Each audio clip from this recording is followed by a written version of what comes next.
You know, it seems like only yesterday, as we leisurely drove off from one of our many ports of call, our tour guide slipped a CD with this Puccini aria into the bus's sound system, and there you have it.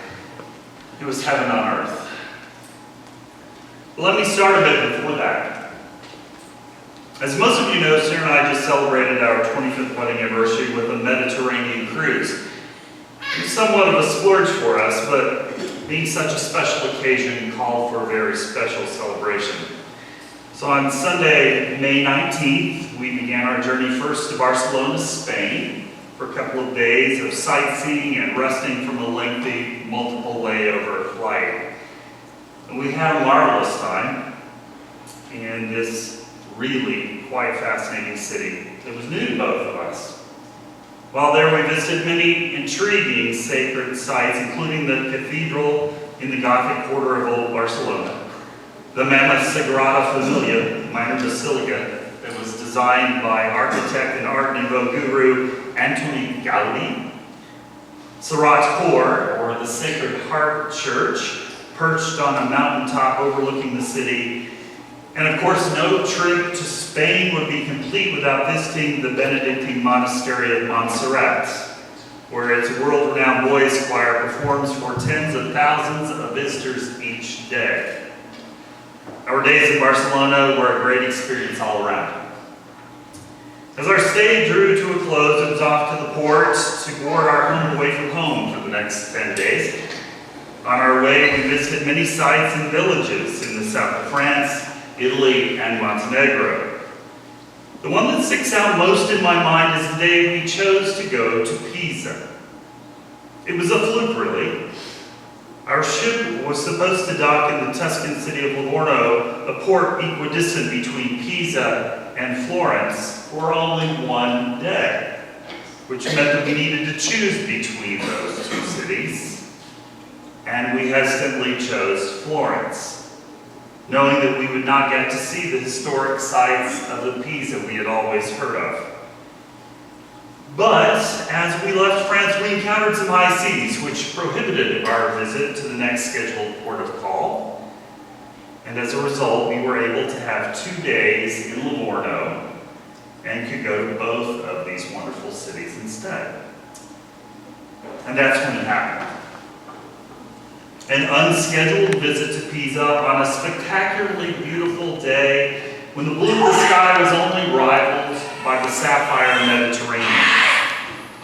Here we were, standing in this place that began in the 5th century BC, and by the 11th century after Christ began its famed cathedral with its famous leaning tower, bell tower actually, and baptistry.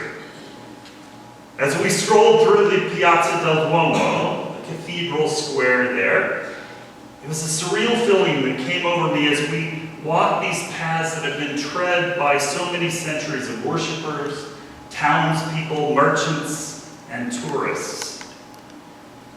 Then as we walked out of the square and into the lesser-known parts of the city, I was struck by the beauty and history it offered as well.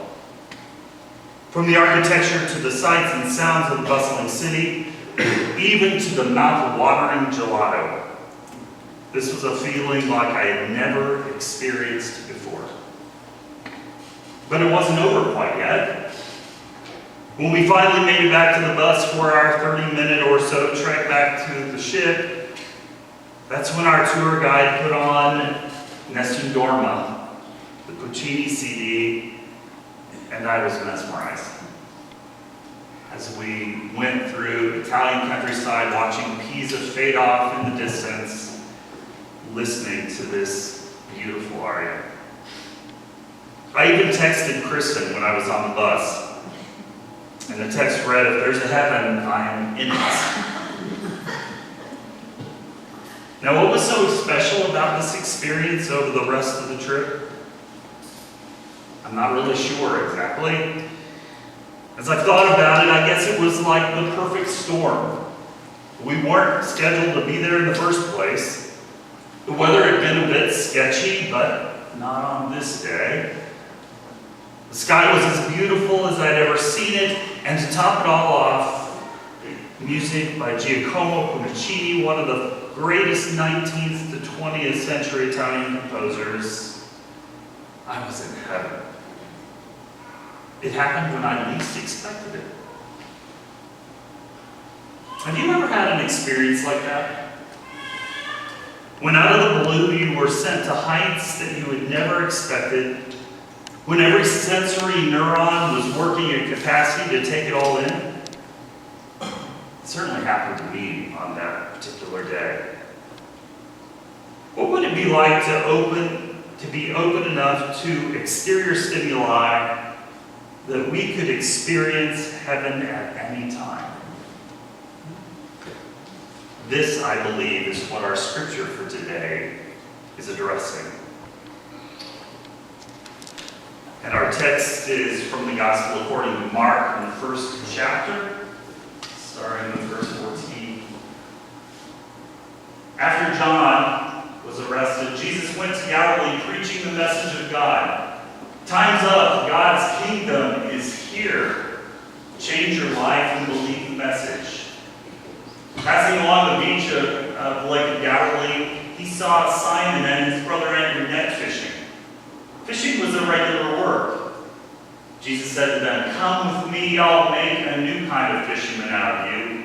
I'll show you how to catch men and women instead of perch and bass." They didn't ask questions, they dropped their nets and followed. A dozen yards or so down the beach, he saw the brothers James and John, Zebedee's sons. They were in the boat mending their fish nets. Right off, he made the same offer.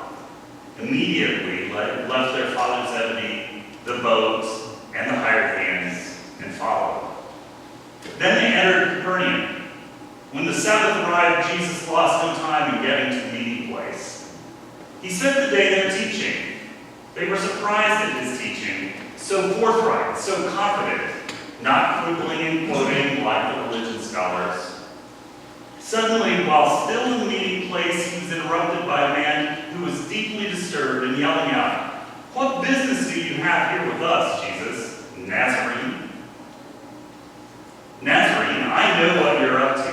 You're the Holy One of God, and you come to destroy us." Jesus shut him up. "Quiet, get out of here." The afflicted spirit threw the man into spasms, protesting